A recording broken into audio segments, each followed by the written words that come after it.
Hi there, my name's Darrell, it's great to OMC you and welcome to Old Man Cycling.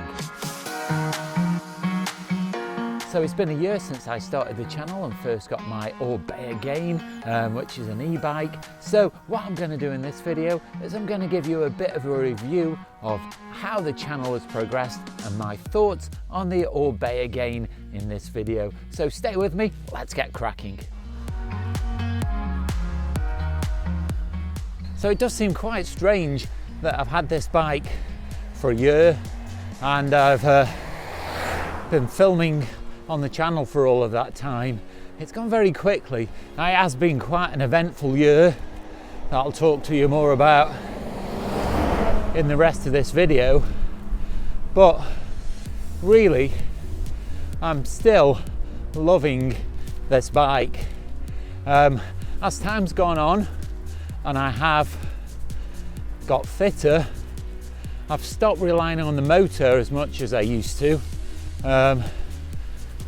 My knees don't give me as much problem. Obviously I can go further and I feel like I've got more stamina. So at the moment I am riding without the motor and it does feel really easy going. But I am only in mile 1.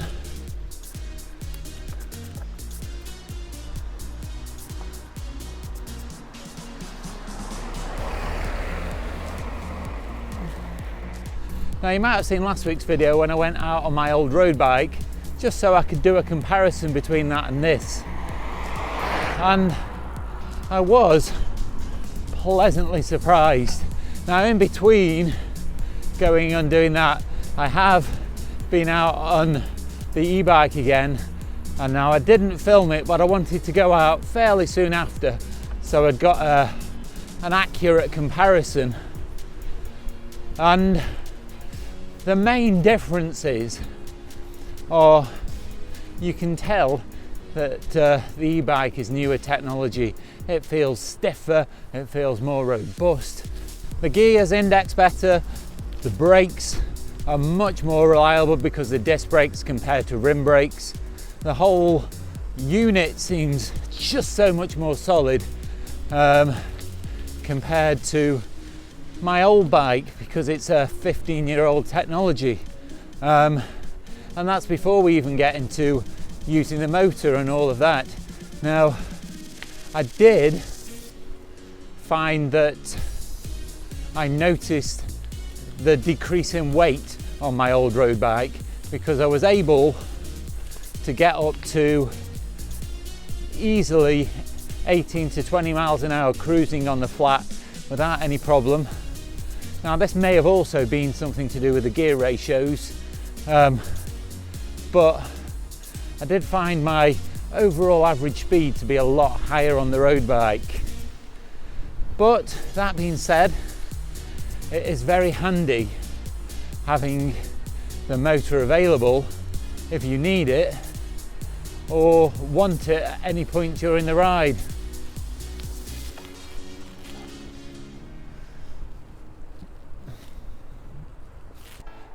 Over the course of a year, the bike has not really required any maintenance. The only things that I have had to do over that amount of time is one of the rear spokes came loose and I just had to tighten that up. But that might have been something to do with the accident that I had, that I'll talk about shortly. And I have just had to fine-tune the gears as well, because they were just rattling a little bit, but it was a very quick job to do, just to make sure that they were absolutely indexing properly. And other than that, the only other thing that I've done is clean it every so often. In fact, I do actually clean it pretty much after every ride. But it's been very low maintenance and it's given me no other problems whatsoever.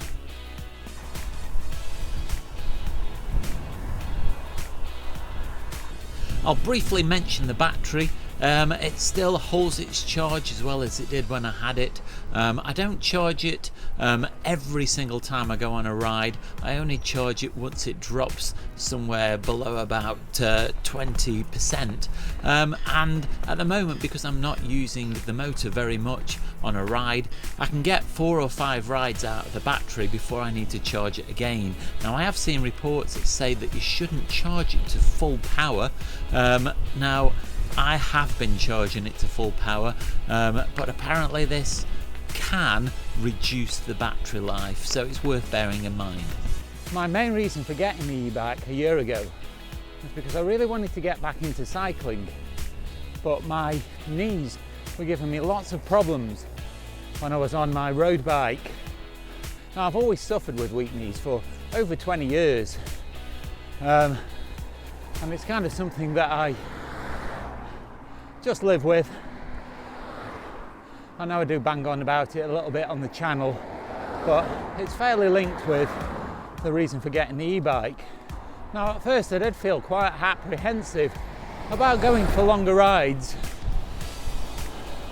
because I was worried about my knees letting me down and then being stranded a long way from home, and having the motor available would just give me that assistance just to help me out if I was struggling or get me back home if I really needed it.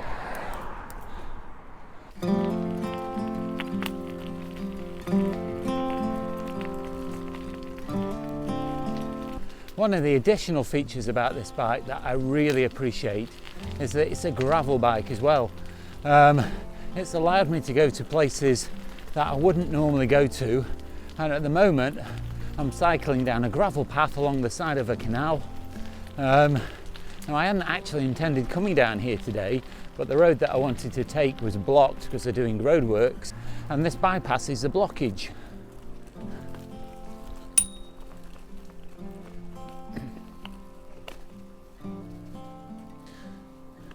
Thank you. So because it's a gravel bike, there's quite a few differences to a road bike. The main one really being that it's got chunkier tyres with grips on to allow you to go off-road. Now, this does add to the rolling resistance, which is slightly noticeable when I compare it with my road bike, but it's not great at all. There's a different group set.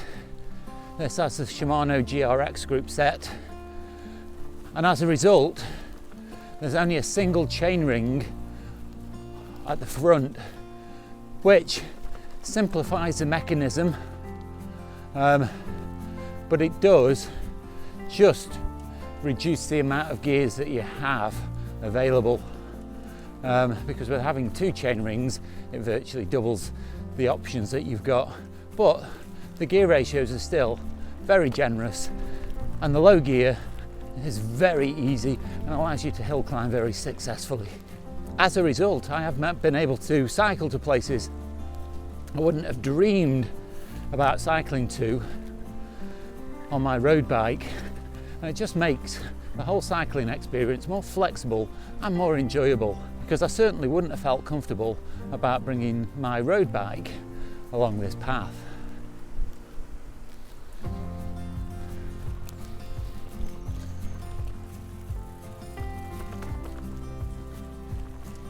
Now, I am enjoying this so much that technically this is where I wanted to get off, but I'm going to stay on this towpath for a little longer.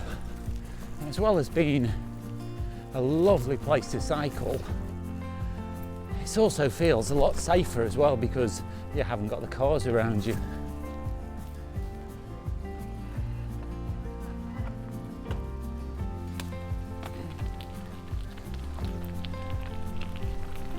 This section of canal is blocked off because it looks like they're doing some work, so I'm going to have to get off.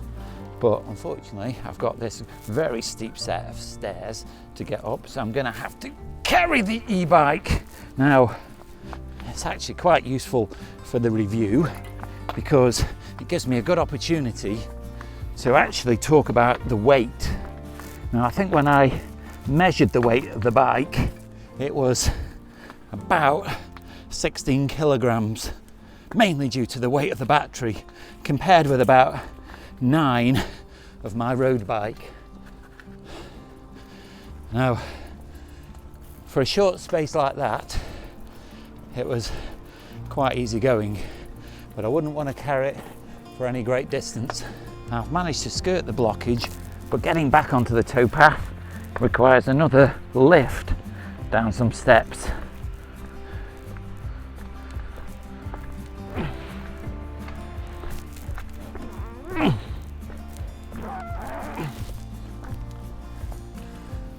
Whew. So behind me is a path that I need to get back onto the road. It's been really enjoyable cycling along that cycle path, but it's only been made possible due to the fact that I've got a gravel bike. Now when I got here I did have to get off the bike and just go and check where I was, because I've never cycled down here before, but I recognise the road at the top of this path, so we're going to get back on the road.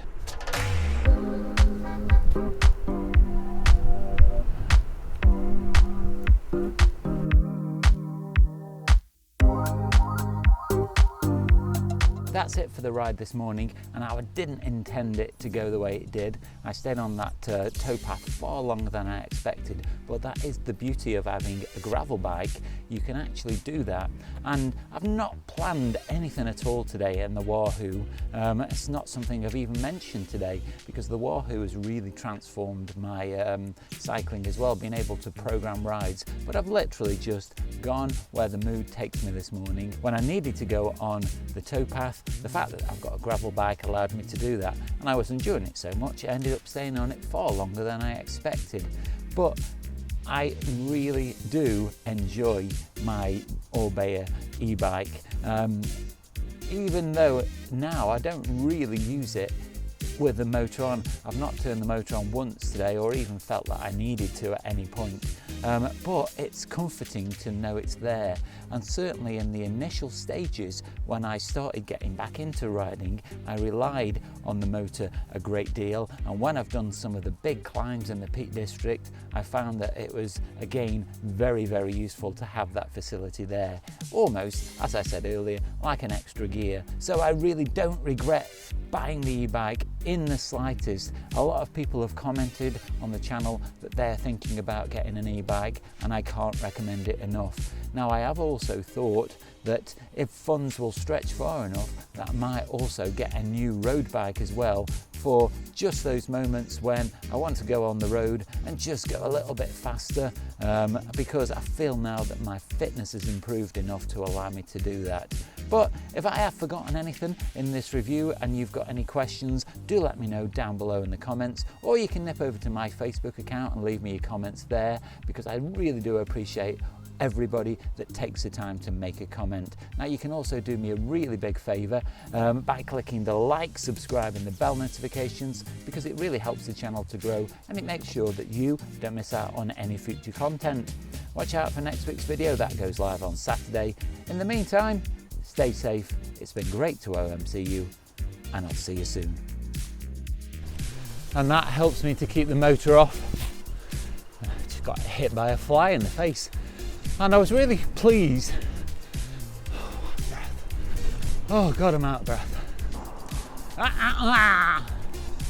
Which is noticeable. Nearly came off.